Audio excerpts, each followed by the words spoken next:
भिवंडी तालुक्यातील वडवली गावठाणपाडा येथील माऊली मंदिर येथे आषाढी एकादशीच्या शुभ मुहूर्तावर माऊली हरिपाठ मंडळ वडवली गावठाणपाडा यांच्या 13व्या वर्धापन दिनानिमित्ताने हरिपाठ, भजन, कीर्तन असे विविध धार्मिक कार्यक्रम आयोजित करण्यात आले होते। या कार्यक्रमाला गावातील नागरिक त्यासोबतच पंचक्रोशीतील वारकरी संप्रदाय यांनी मोठ्या संख्येने उत्साही असा प्रतिसाद दर्शवला। यावेळी या सोहळ्यामध्ये श्रींचा अभिषेक, काकड आरती, नामजप, हरिपाठ माऊली हरिपाठ मंडळ वडवली गावठाणपाडा त्यासोबतच काशीनाथ महाराज माळी वडवली यांचे कीर्तन या विविध धार्मिक कार्यक्रमांचे आयोजन मोठ्या उत्साहामध्ये करण्यात आले होते। गेली अनेक वर्षापासून माऊली हरिपाठ मंडळ वडवली या वर्धापन दिनानिमित्ताने दरवर्षी धार्मिक कार्यक्रम सुप्रसिद्ध कीर्तनकार हवप काशीनाथ महाराज माळी यांच्या माध्यमातून करण्यात येते। यावेळी गावातील सर्व नागरिक त्यासोबतच सर्व वारकरी संप्रदाय मोठ्या गुण्यागोविंदाने या आषाढी एकादशीच्या शुभ मुहूर्तावर आयोजित वर्धापन दिन सोहळ्याला उपस्थिती दर्शवतात। यावेळी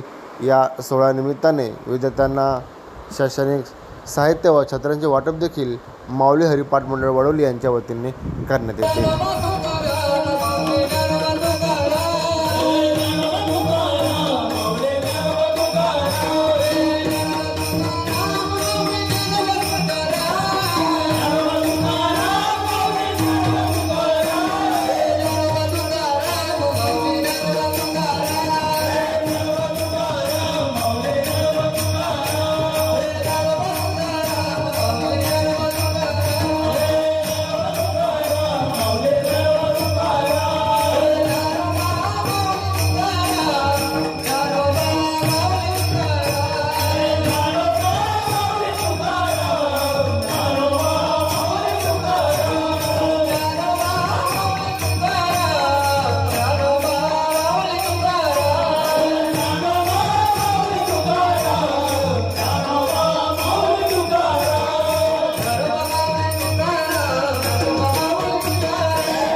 महाराष्ट्राला ज्यांनी घडवलं ते प्रतापजी पाटील साहेब, त्यांचे परमशिष्य रशीदजी बजागे.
विष्णुदासा म्हणे तया सावे कल्याण जामकिनी ठाण पांडुरंग आहे देशिकरी फाले पांडुरंग या संतांशी निर्विहेची म्हणले आणि नंतर काय मागो देवा म्हणे आता उदार तो होई मदत ठेवी पायी संतांची या संतांशी निर्विहेची म्हणले आणि नंतर काय मागो देवा ज्ञानदेव तुकाराम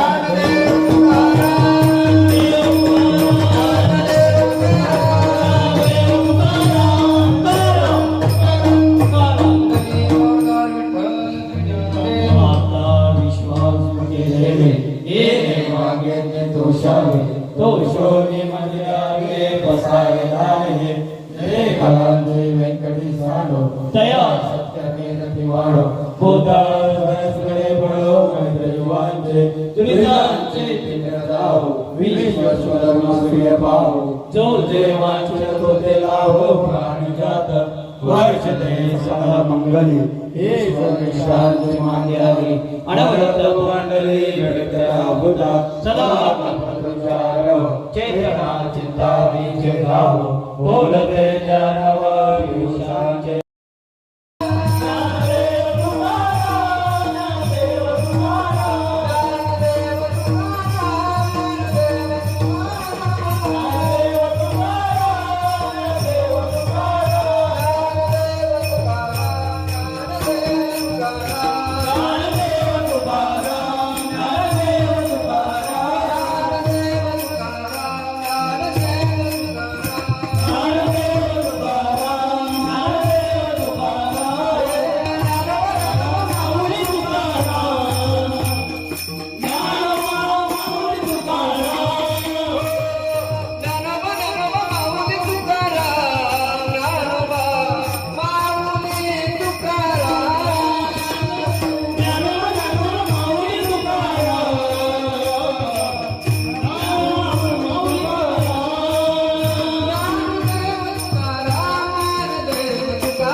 परमार्थ करत असताना बदल घडणं महत्वाचं आहे. तुकाराम महाराजांनी त्यांच्या जीवनामध्ये जो बदल घडला त्याचं वर्णन या अभंगामध्ये यथार्थ मांडलेलं आहे. तर आपण परमार्थ का करतो, कशासाठी करतो, त्याचं मुख्य कारण आहे आपल्या जीवनामध्ये काहीतरी बदल व्हावा. बदल होत नसेल आणि परमार्थ करत असेल तर व्यर्थ आहे. एखादा म्हणतो मी 400 कीर्तन ऐकली. अरे 400 कीर्तन ऐकले पण बदलला किती? 400 कीर्तन ऐकण्यापेक्षा तुझ्या जीवनामध्ये बदल किती झाला हे महत्वाचं आहे. राजा परीक्षितीने एकदाच कथा ऐकली, जीवनामध्ये बदल करून टाकला. राजा परीक्षितीला त्या तक्षकामध्ये सुद्धा भगवंत दिसायचा. म्हणजे एकदा त्यांनी कथा श्रवण केली तर त्याला सगळं जग हे भगवंतमय दिसू लागलं. हा त्यांच्या जीवनामध्ये झालेला बदल आहे. तुम्ही आम्ही फक्त प्रपंच करत असताना परमार्थ करतो पण बदल आपल्या जीवनामध्ये होत नाही. आपण जो परमार्थ करतोय तो दाखवण्यापूर्वक करतोय, दाखवण्याचा परमार्थ नाहीये. कारण परमार्थ करत असताना तुम्हाला जर अनुभव आला, तुमच्या जीवनामध्ये जर थोडा थोडा बदल होत गेला तर तो खरा परमार्थ. कारण अहंकारामुळे ज्ञान होते, ज्ञानामुळे अहंकार होतो. पण अहंकाराचं ज्ञान होणं फार महत्वाचं आहे. आणि अहंकाराचं जेव्हा ज्ञान होईल त्याला म्हणतात बदल. विठ्ठल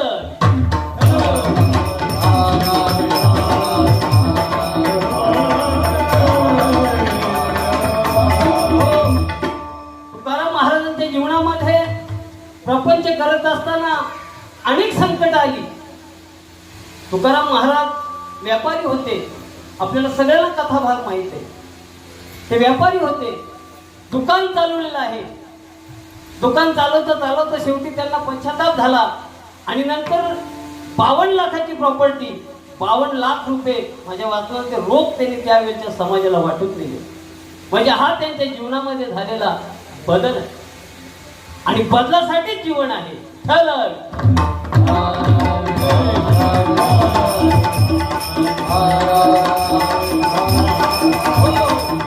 बदल दोन प्रकारचे, एक नैसर्गिक बदल आणि एक तात्पुरता बदल. रत्नाकरांचा वाल्मिक झाला हा तात्पुरता बदल असेल तरी तो कायमचा बदल आहे. तो नैसर्गिक बदल आहे. पण तो तात्पुरता बदल जो आहे, आधी होता वाघ्या, आधी होता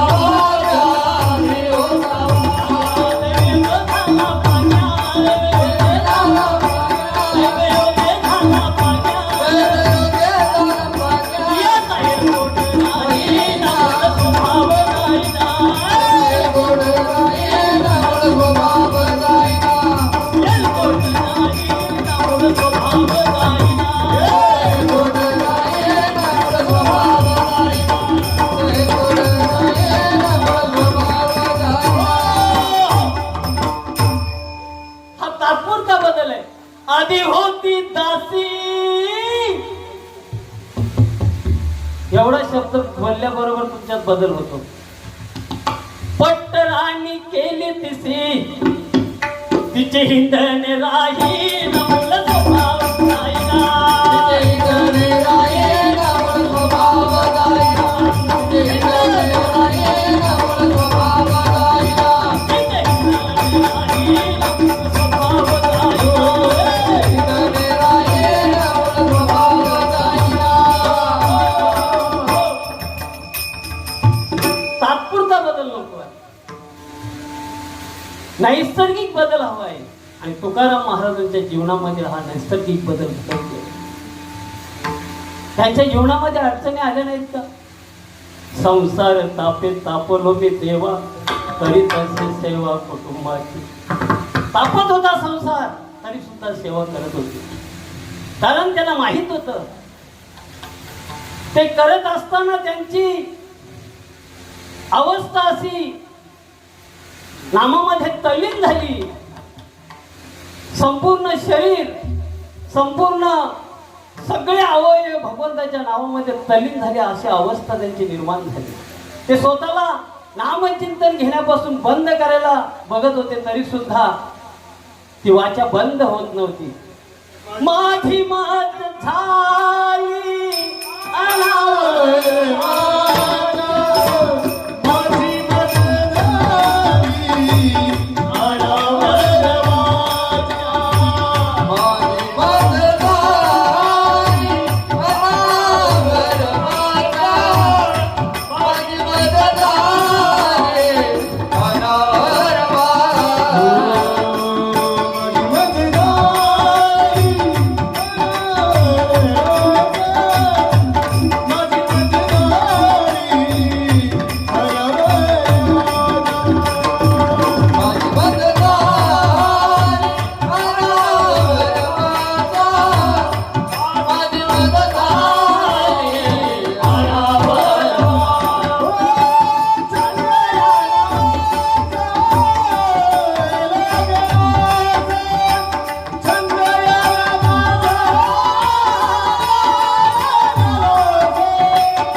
माझी मद झाली अनावर वाचा छंद या नामाचा लागलास.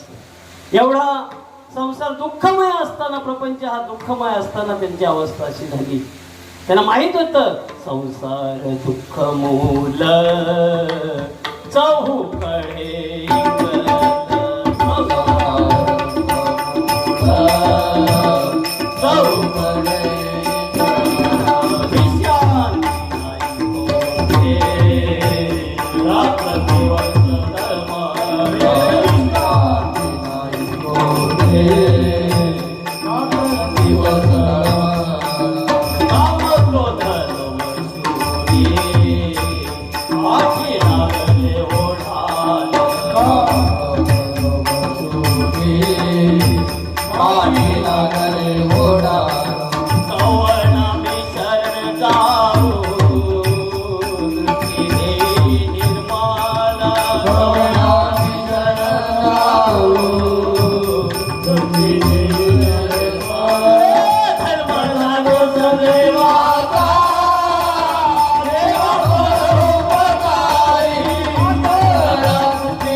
वर्णन आहे. आंधळ्याला दृष्टी देतो त्याचे नाव मी उच्चारी. आपण किती कथा ऐकलं, तिकडे आपल्याला जायचं नाही. म्हणून आज 20 लाख भाविक त्या वारीला का गेले?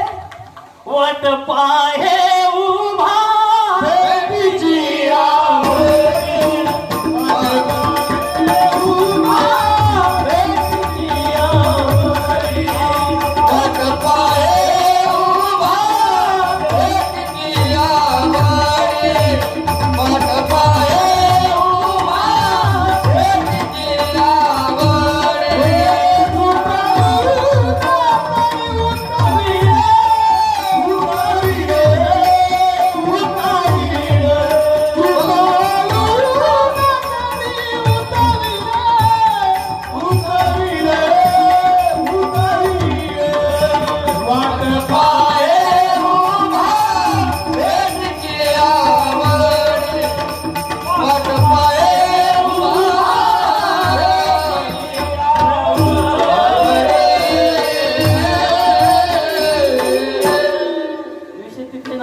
जुळून आला. असो, संसारामध्ये प्रपंचामध्ये तुकाराम महाराजांची अवस्था कशी झाली त्यांनी सांगितलं. पण तेव्हा साधकांनी विचारलं की तुमचा भूतकाल आणि वर्तमान काल बदलला कसा. त्यावेळी तुकाराम महाराज अभंगामध्ये दृष्टांत सहित पहिल्या चरणात सांगतात.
साधकाने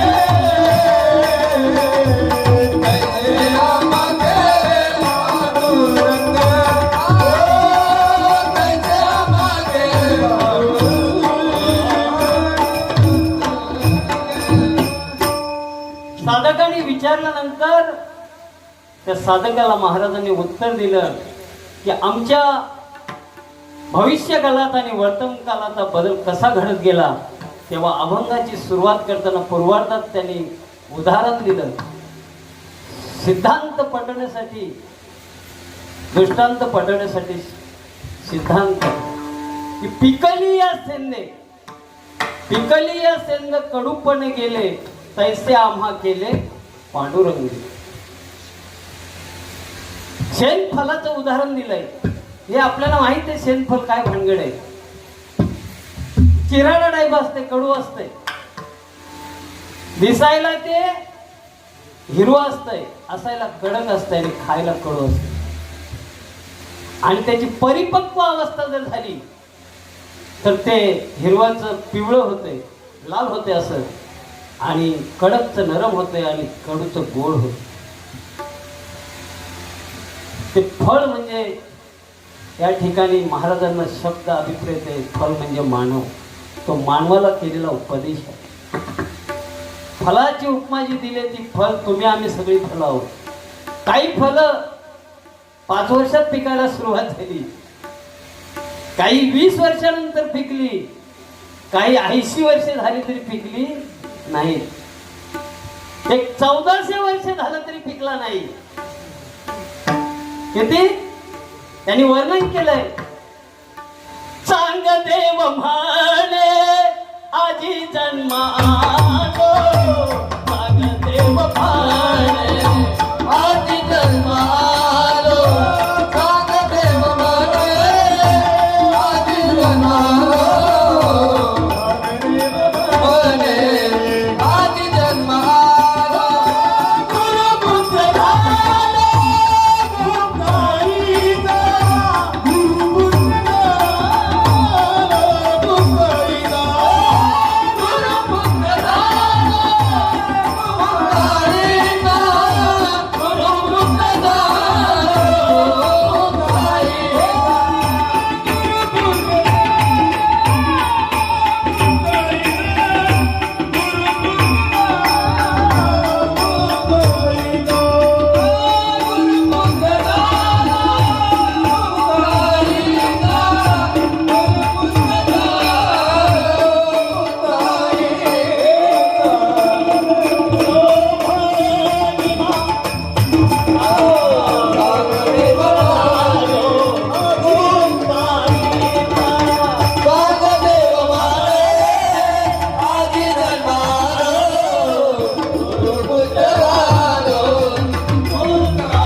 त्याला एक काम क्रोध लोभ जे आहेत ते सुटले नाही.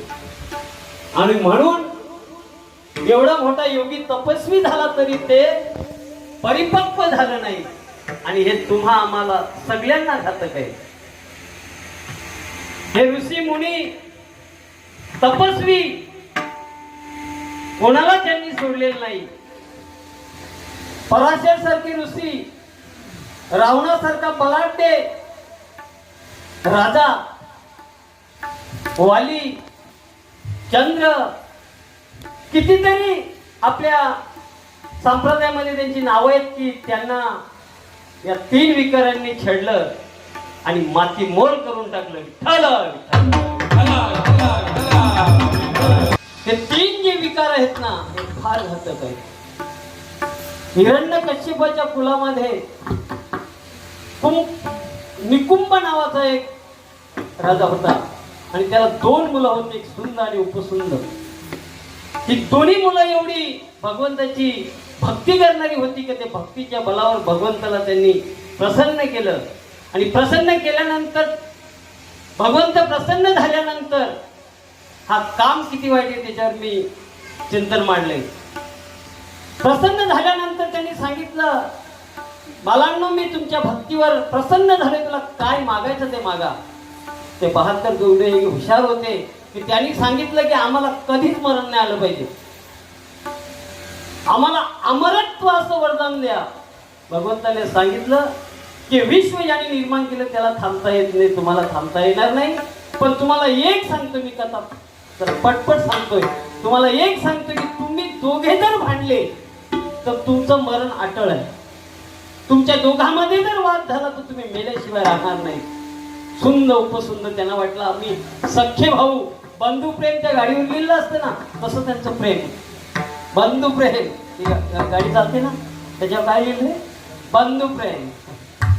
तसं त्यांचं प्रेम. त्यांना वाटलं आम्ही भांडणार नाही, आणि भांडणार नाही म्हणजे आम्ही मरणार नाही असं आम्हाला वरदान आहे. परंतु उपद्याप करायला सुरुवात केल्यानंतर भगवंताला चिंता वाटली की हे साला वाईट चाललंय, सगळी गडबड चालवली भूतलावर. मग त्यांनी विश्वकर्माला बोलवलं आणि जगामधील सर्वात सुंदर अशी स्त्री त्यांनी तयार केली आणि ती स्त्री त्यांच्या समोर उभी राहिली. आणि ती उभी राहिल्यानंतर काम वासना त्यांच्या मनामध्ये उत्पन्न झाली. आणि काम वासना उत्पन्न झाल्यानंतर तो मोठा तो होता ना, त्याच्या अगोदर बारका बोलतोय मला ही पत्नी म्हणून करायची. अरे वेळाच बोलतो, आपला धर्म कुलाचार काय सांगतो, मोठ्याचं पहिलं छोट्याच्या नंतर. नाही, मी करणार, मी केल्यानंतर तुला ती वहिनी शोभेल. असं करता करता दोघांचा वाद जो पेटला, वाद पेटल्यानंतर त्या विषयामध्ये एवढे भांडण गेले की शेवटी दोघांचं भांडण झालं आणि ते मरून गेले. मला सांगायचंय काय, हा काम एवढा वाईट आहे, त्याच्या भागवतामध्ये वर्णन आहे. सुंद उपसुंद दोघे सखे बंधू, स्त्री विषयी चालविला क्रोधू, सो समंदू नाते विसरले ते ठरल.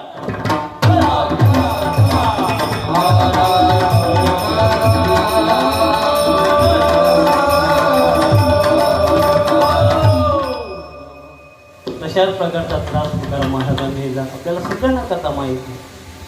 कितीतरी त्रास त्यांच्या जीवनामध्ये झाला, परंतु तुकाराम महाराज होते. ती नटलेली स्त्री जेव्हा त्यांच्या पुढे आली तेव्हा तुकाराम महाराजांनी सांगितलं, जाय हो माते न करी सायास, आम्ही विष्णुदास तैसे नाही. त्यावेळी तुकाराम महाराजांनी वर बोट दाखवलं. काय दाखवलं? वर बोट दाखवलं होतं. म्हणजे खाली सगळे सज्जन होते असं त्यावेळेच, तेव्हा 400 वर्षापूर्वीचा इतिहास आहे. पण त्या बाईने विचारलं, जायो माते न करी सायास, मग तुम्ही मला जर माय म्हणता तर मग डोळे मिटले. डोळे का मिटले आणि डोळे कशासाठी मिटले? जर तुम्ही आई मला म्हणता तर मला पाहण्यासाठी तुम्ही डोळे उघडे का ठेवले नाही, हा त्या बाईचा प्रश्न. मला जर तुम्ही मुलगा मानता तर तुम्ही मला डोळ्यात का पाहू शकत नाही, त्याचं उत्तर मला द्या. संत तुकाराम महाराज होते. कारण कितीतरी या तपश्चर्या करणारे फेल झालेले आहेत, पण तुकाराम महाराज तसे नव्हते. एकाने 100 वर्ष तपश्चर्या केली. 100 वर्ष लागलं. जेव्हापासून त्यांना संप्रदायाचं ज्ञान झालं तेव्हापासून तपश्चर्या करत होते, ज्ञान साधना करत होते. आणि ब्रह्मचर्य व्रत त्यांनी स्वीकारलेलं होतं. आणि 100 वर्ष पूर्ण झाल्यानंतर काही मिनिटं त्यांच्या आयुष्यातील शिल्लक होती. एवढी ज्ञान साधना की शेवटची 2 मिनिटं शिल्लक असताना पुष्पक विमान त्यांना नेण्यासाठी आलं. आणि पुष्पक विमान घेण्यासाठी येणार आहे आणि एवढ्यात या बाबाला ताण लागावी, खाटेतून उठता येत नाही. पाणी देईल कोण? त्या खाटेतून आवाज देतोय, कोणी पाणी देईल का? रस्त्यामधून चाललेली एक महिला, त्या महिलेने तो आवाज ऐकला आणि बघते तर बाबांना तहान लागली. तो पेला उचलला आणि बाबाच्या हातात दिला. काम किती वाईट आहे याचं मी निरूपण मांडले. तो पेला हातात देतानाच ती स्त्री फक्त त्यांनी पाहिली. इकडे भगवंताचे दूत हार घेऊन तयार आहेत, विमान तयार आहे, बाबाची काही शकल शिल्लक आहेत वर जाण्यासाठी स्वर्गाला. आणि त्या बाईकडे पाहिल्यानंतर फक्त मनात कल्पना आली की एवढी सुंदर स्त्री याच्या अगोदर जर मी बघितली असती तर प्रपंच करून संसार थाटला असता. ही नुसती मनामध्ये कल्पना आल्याबरोबर ते विमान धाडकन उडालं आणि बाबा फाटकन मिळाला.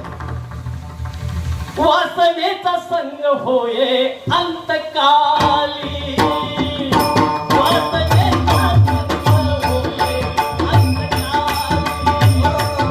वासनेचा संग होये अंतकाली,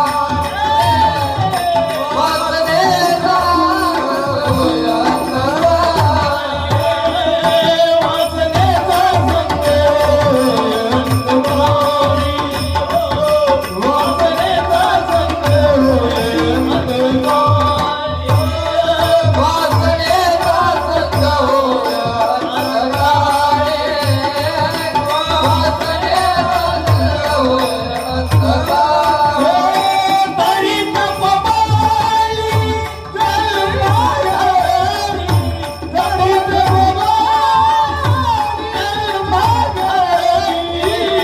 रमले चित्त माझे दया पायी, रमले चित्त माझे दया पायी, चित्त माझे दया पायी, चित्त माझे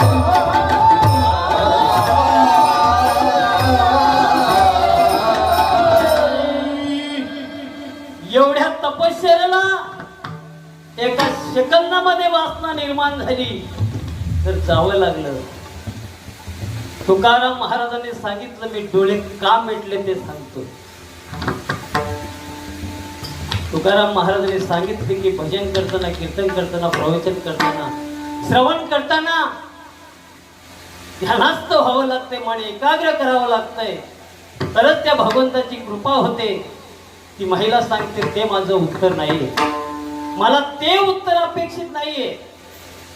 माझं म्हणणं एवढं आहे की तुम्ही जर मला माय म्हणता, आई म्हणता, तर मुलाकडे पाहताना, आईकडे पाहताना मुलाला लाज का वाटावी? डोळे का मिटले त्याचं उत्तर दे. तेव्हा तुकाराम महाराजांनी सांगितलं की डोळे का मिटले ते सांगतो. डोळे एवढ्यासाठी मिटले, डोळे मिटून मी स्मरण केलं, जर पुढील जन्म जर मला मानवाचा मिळाला तर या मातेच्या उदरी मला जन्माला घाल. विठ्ठल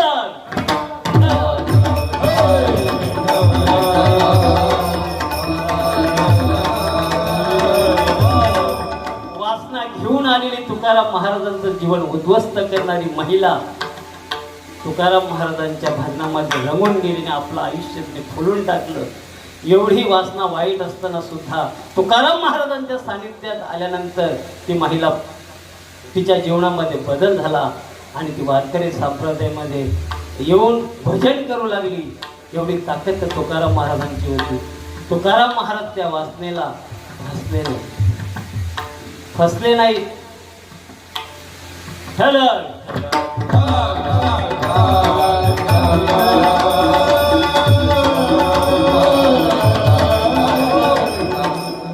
आणि हे जेव्हा काम क्रोध आपल्या जीवनामधून जातील ना, हे गेले पाहिजे. काम असावा, क्रोध असावा, लोभ असावा, पण काम कशाचा असावा, लोभ कशाचा असावा, क्रोध कशाचा असावा याचा विचार असावा. विठ्ठल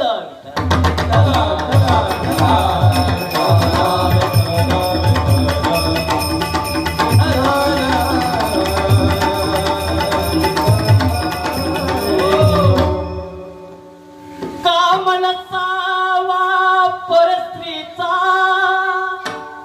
क्रोध नसावा सत्पुरुषांचा, लोभ नसावा या शरीराचा, नसावा मग काम कशाचा असावा, लोभ कशाचा असावा आणि मोह कशाचा असावा? काम असावा ईश्वर भजनी. कशाचा काम पाहिजे? ईश्वर भजनी. आणि क्रोध असावा शरीर निंदनी. आणि तीर्थ प्रसाद सेवनाचा लोभ असावा विठ्ठला.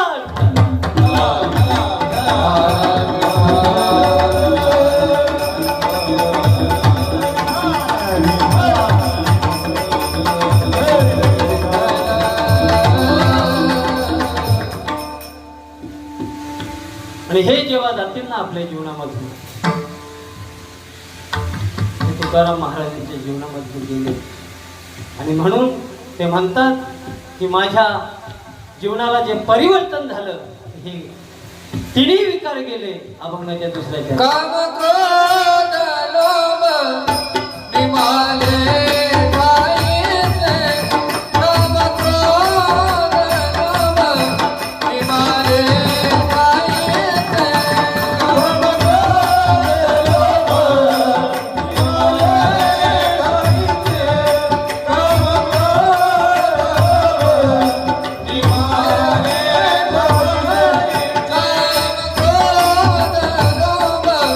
निमाले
काम क्रोध लोभ निमाले ठाईचे हे जेव्हा निघून जातील ना तेव्हा तुमचं जीवन कसं होईल?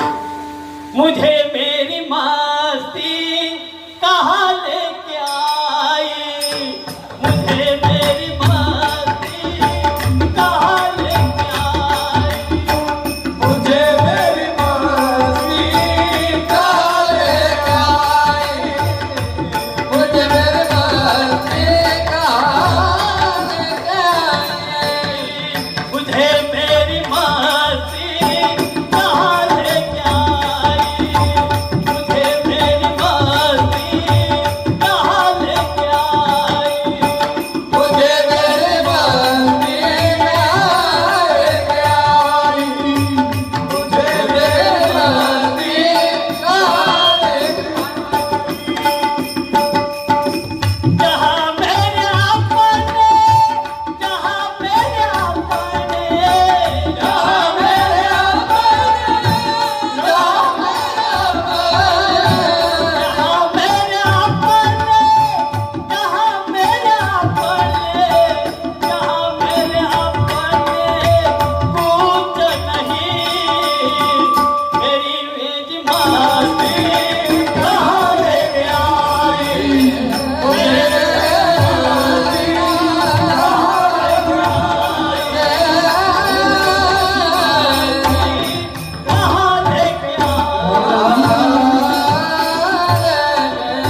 सगळं गेल्यानंतर अवघे चित्रहिलोक आनंद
फार वाईट आहेत तीन.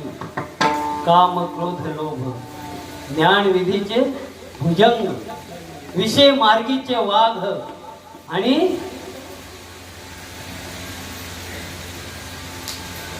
ठरल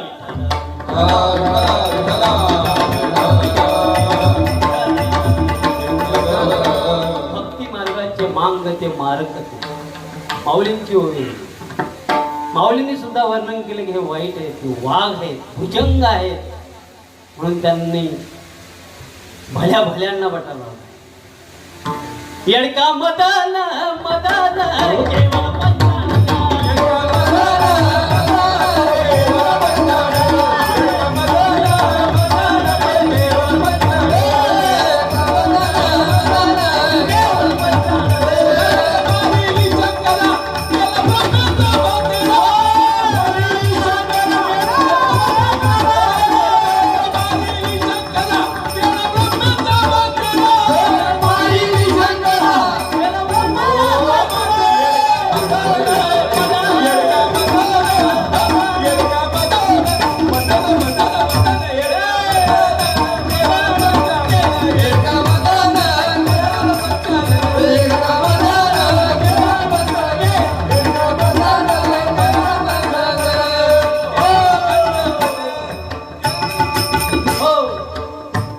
म्हणजे बोकड्या आणि पंचानन म्हणजे सिंह. काय पंचानन म्हणजे सिंह हे सगळं घुसले आपल्यात. यांनी सगळं शरीर पोखरलंय. हे एका जनार्दनी परंतु जनार्दन स्वामींनी त्याला धरून आणलं. जनार्दन स्वामींनी काय केलं? एका जनार्दनी आणीला धरुनी एडका आणीला धरुनी तो काम धरून आणला. तो काम होता तो धरून आणला. मग त्यांच्या जीवनामध्ये आनंदी आनंद झाला. आपल्या जीवनामध्ये आनंदी आनंद जर हवा असं वाटत असेल तर हे काम क्रोध लोभ गेले पाहिजे. हे जेव्हा जाते तेव्हा सर्व आनंदाची सृष्टी झाली. आणि एवढा आनंदी वातावरणामध्ये एखादा जर माणूस जगत असेल, हे विकार त्याच्या जीवनातून गेले असतील, त्याला समाज नावं ठेवण्याशिवाय राहत नाही. त्याची टिंगल करतोय. हा ते माली महाराजांना काय 7 म्हणजे 7 असं कुठं असतंय का? सवासात चालतं का होतंय? म्हणजे बाबा नेमानं जरी वागलो तरी त्या माणसाला त्रास होतोय. मी का सांगतोय? का नेमानं जरी वागलो तरी त्या माणसाला त्रास होतोय. आपण सुरुवात केली माऊली, मी मोठेपणाने सांगेल, पण ज्यांनी या सगळ्या विकारांवर मात केली त्यांना सुद्धा त्रास झाला. तुकाराम महाराजांच्या जीवनामध्ये त्यांच्या अंगावर आल आणला. एक सौंदर्यवान स्त्री तिचे व्यभिचार केला असा आरोप ज्यावेळी तुकाराम महाराजांवर झाला त्यावेळी न्याय निवाडा भरला गेला आणि त्या न्याय निवाड्यामध्ये तुकाराम महाराज हे दोषी ठरवले गेले. त्यावेळी पण ती खट्याळ माणसं 400 वर्षापूर्वी होती सुपारी देणारी. त्या महिलेला काही पैसे देऊन तुकाराम महाराजांच्यावर कुठल्या तरी प्रकारचा एक आरोप घे, तुझी इज्जत काढली म्हणून आरोप घे, आणि तो आरोप घेतल्यामुळे तुकाराम महाराज दोषी झाले. आणि त्यावेळच्या त्या न्याय चौकटीत असणाऱ्या सैल्या न्यायिक मंडळीने न्याय दिला की याची गाढवावर बसून धिंड काढायची. गाढवावर बसून धिंड त्या देहूमध्ये तुकाराम महाराजांची निघालेली आहे.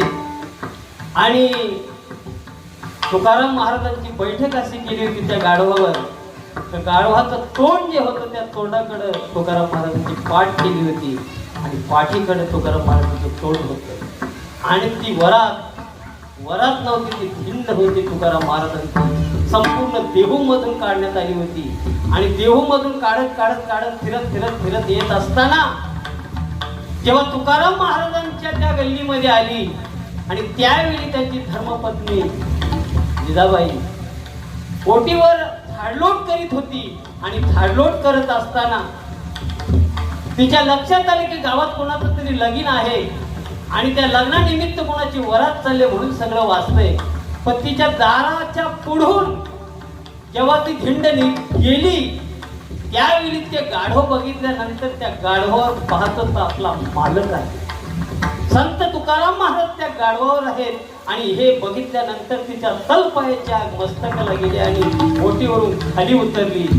खाली उतरल्यानंतर तशी धावत गेली आणि तुकाराम महाराजांना म्हणते, मालक काय झालं, मालक काय घडलं की एवढा गुन्हा तुम्हाला सोसावा लागला, असं का झालं. जिजामाता त्यांच्या हाताला धरून हलवते, म्हणते काय झालं तेवढं सांगा, तुम्ही अपराध काय केला की एवढी कठोर शिक्षा या ग्रामस्थांनी तुम्हाला द्यावी. तुकाराम महाराजांची अवस्था तेव्हा तशी नव्हती, त्या ऐकण्याच्या मनस्थितीत नव्हते. दोनदा तीनदा चारदा ज्यावेळी हलवलं, मालक झालं काय काय झालं तेवढं सांगा, काय झालं तेवढं सांगा. तेव्हा महाराज अभंगाच्या 3ऱ्या चरणात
आठव गेले भावा भाव.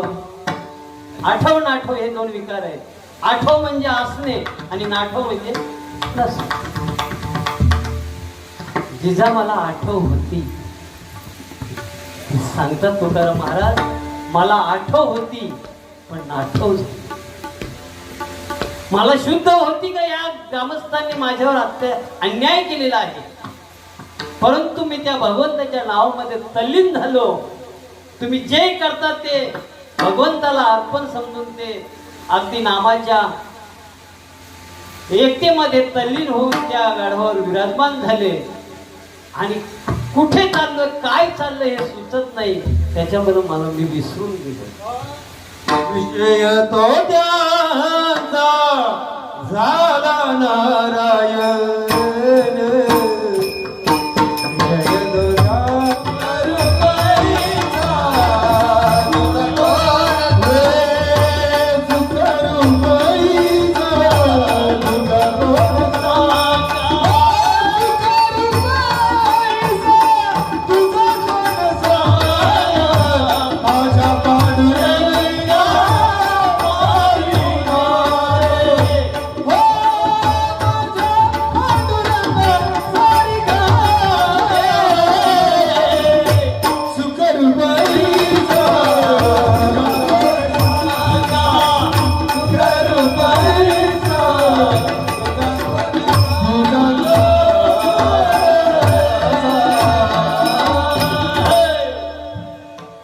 सुखरूप ऐसा तुझा कोणी सांगा, माझ्या पांडुरंगा वाच सारी खेते. अशी अवस्था माझी झाली का आठव नाठव गेले भावा भाव, झालो स्वयंमेव पांडुरंग. आता आपल्याकडे 5 मिनिटं राहिले. 11ला संपवायचं असतं, लगेच 5 मिनिटात सगळं संपव नाही हो, संपून टाकू. आणि म्हणून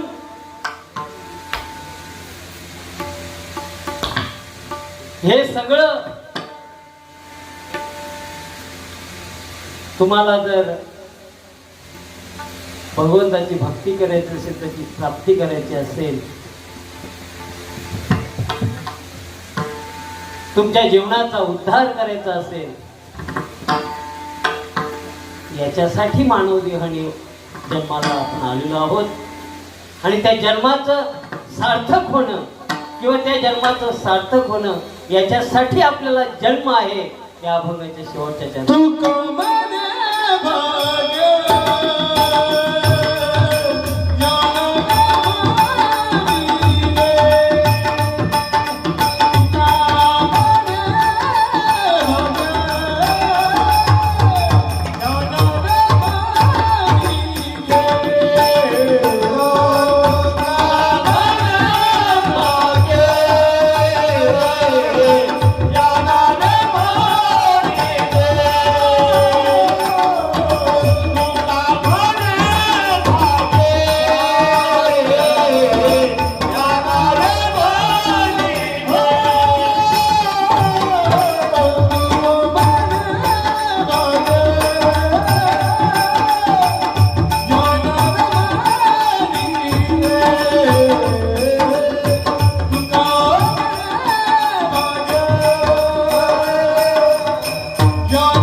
भजन करू. विठोबा रखुमाई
दरबारामध्ये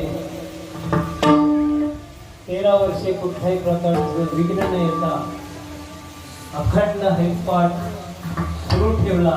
त्या माऊलींची कृपा माऊली हरिपाठ मंडळावर आहे. माऊलींचं एकदा भजन घेऊ. ज्ञानेश्वर माऊली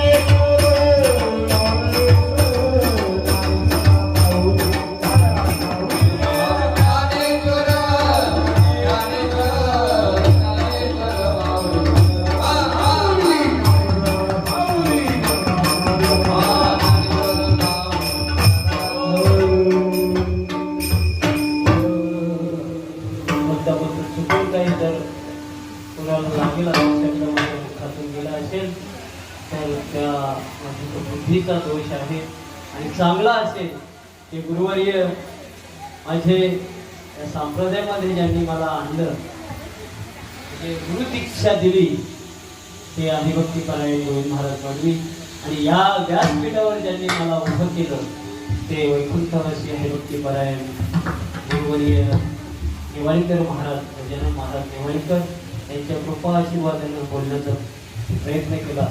चुकीचा असेल हे माझ्या वृत्तीचे दोष समजा, आणि चांगला असेल ते गुरुचा आहे, प्रभूचा आहे, स्वीकार करा. आणि या कार्यक्रमाला सगळे गुरुजन पुन्हा काही नावाचं घेत नाही, तर आपण आवर्जून आमच्या निमंत्रणाला मान देऊन या ठिकाणी उपस्थित झालात. सर्वांच्या मनापासून मी आभार मानतोय. ग्रामस्थ सुद्धा शेतीची कामं असताना या ठिकाणी 2 तास आपण आपले अमूल्य 2 तासाच्या या कार्यक्रमाला उपस्थित राहून सेवा दिली, त्याबद्दल आपलेही आभार मानतोय. यानंतर बरोबर 1 तास श्रीराम वासुदेव भजन मंडळ वडवली, या भजनाचे सर्व मंडळाला वानगडे आणि त्यांचे सहकार्य तबलचे धारदास पाटील हे या ठिकाणी भजन करतील. आणि भजन झाल्यानंतर आता जय विठ्ठल झाल्यानंतर फराळाची व्यवस्था आहे मंडळाला करून सगळ्यांनी फराळ करा, चहा घ्या, चहा घेतल्याशिवाय कोणी जायचं नाही. आणि रवी वर्मा हे सुद्धा वेळेवर आले, त्यांनी आमची या कार्यक्रमाची शूटिंग व्यवस्थित केलेली आहे आणि ती व्यवस्थित आम्हाला क्लिप करून पाठवा. कारण ते गायनाचे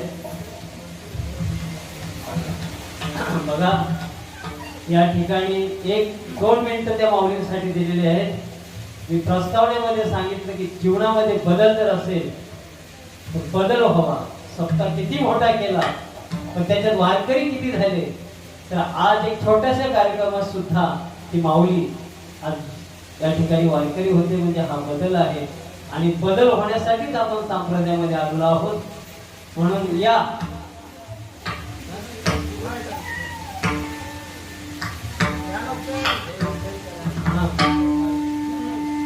आता जय विठ्ठल होईल आणि सगळे पहिल्यांदा ठरवल्यानंतर चहा द्या.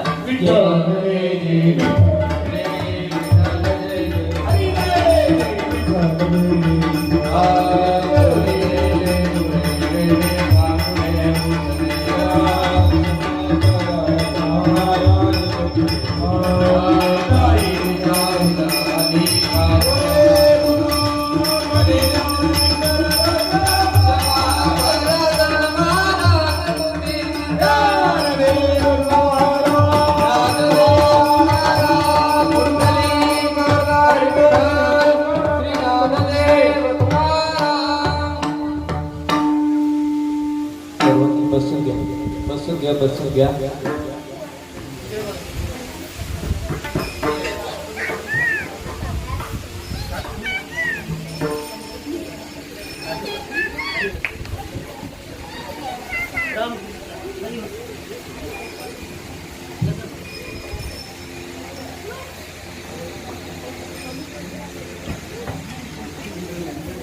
माईक घ्या.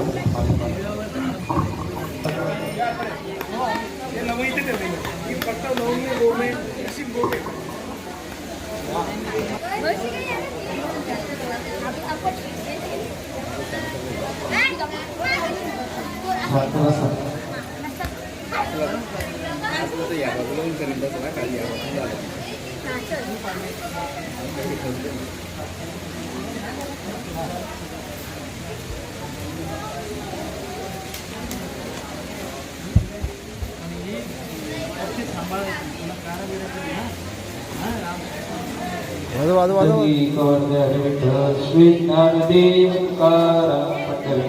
भगवान माऊली ज्ञानेश्वर महाराज या ठिकाणी आपल्या गावातील आतापर्यंत महाराजांनी कीर्तनामध्ये दृष्टांत दिला. चांगदेव महाराज म्हणतात, चांगदेव म्हणे आजी जन्म आलो आणि गुरुपुत्र झालो मुक्ताईचा. खरे तर ज्या दिवशी चांगदेवांनी मुक्ताईकडून दीक्षा घेतली त्या दिवसापासून खऱ्या अर्थाने पारमार्थिक जीवनाची चांगदेव महाराजांची सुरुवात झाली. त्याचप्रमाणे अगदी त्याच अनुषंगाने या ठिकाणी आपल्या गावातील सौभाग्यवती हरिभक्त पारायण सुनीता अंकुश भोईर या आपल्या माऊली यांनी वारकरी पंथाची दीक्षा हरिभक्त पारायण इको बंद कराने आवाज दिला.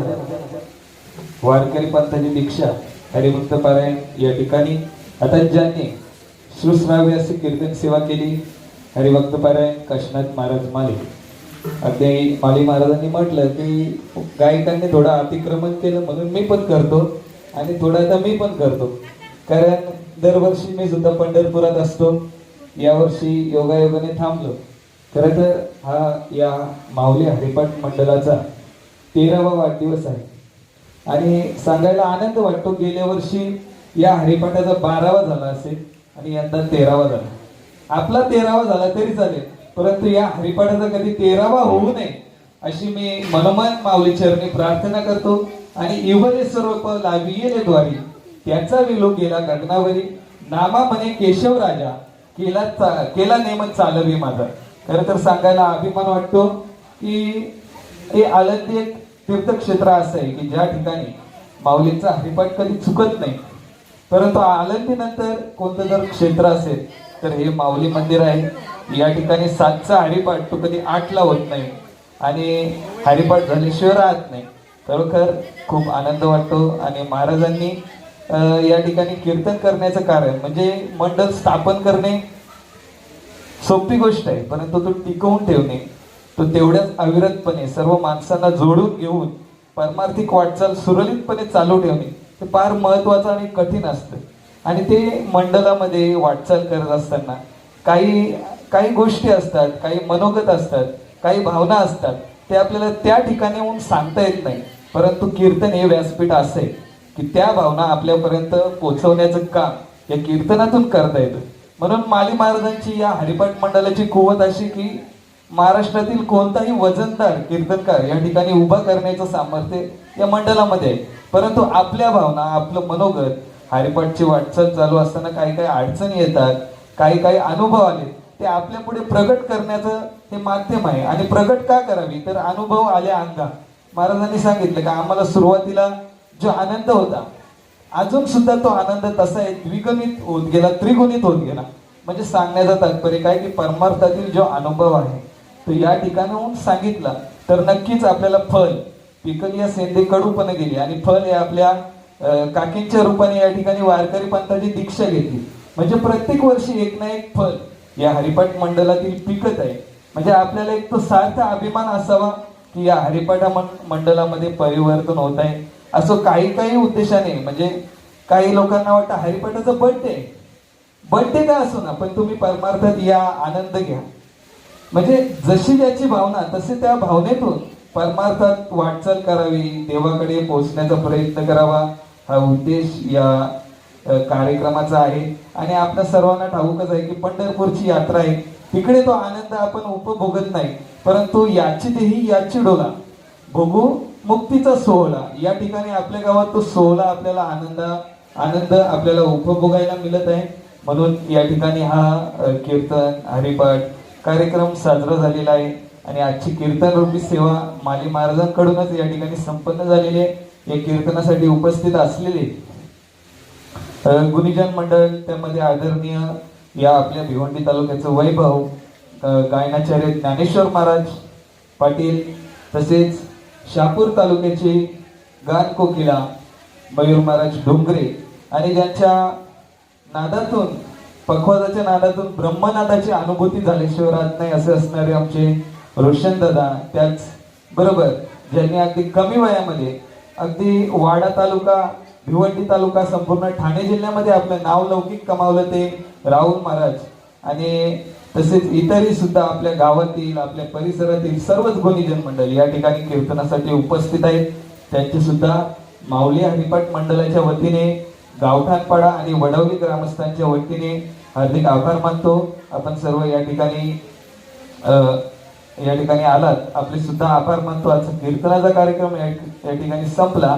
आणि तसेच लगेचच अगदी आपल्या मंडळाचाच विषय आहे तर मंडळाचाच सांगतो की आपल्याला दुसरी गोष्ट अभिमानाची की श्रीराम प्रसाद एक भजन मंडळ गेले मला वाटतं 35-40 वर्ष हे भजन मंडळ अविरतपणे अनेक संकटे आली, मंडळातील अनेक माणसे गमावली, तरी सुद्धा ते मंडळ अविरतपणे चालू आहे. म्हणजे हा सुद्धा एक आपल्या वडवली गावाचा एक चांगला असा अभिमानाचा विषय की हा मंडळ सुद्धा गेले अनेक वर्ष अविरतपणे सेवा करत असतो. आणि या ठिकाणी सुद्धा नित्याच्या वर्षाने दरवर्षाप्रमाणे या ठिकाणी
या निमित्त त्यांना खूप शुभेच्छा आणि जी ग्रामपंचायत कमिटी आणि गावकऱ्यांच्या वतीने त्यांना जे सहकार्य करता येईल तेवढं करायचा पूर्ण प्रयत्न करू आणि पुढच्या वाटचालीसाठी खूप शुभेच्छा त्यांना. आज या संपूर्ण महाराष्ट्रामध्ये आषाढी वारी ही वारकऱ्यांना एकदम आनंदाची वारी आहे आणि या दिवशी महाराष्ट्रातील प्रत्येक वारकरी पंढरपूरच्या दिशेला गेलेला असतो आणि पांडुरंगरायाचं दर्शन व्हावं अशी प्रत्येकाची मनोमन इच्छा असते आणि त्या दृष्टीनं संपूर्ण वारकरी संप्रदाय अन्य संप्रदाय पांडुरंगाला मानणारे असणारे त्याच्यामुळे संपूर्ण महाराष्ट्रातील वारकरी पंढरपूरला जात असतात आणि त्या ठिकाणी जाऊन आनंद लुटत असतात.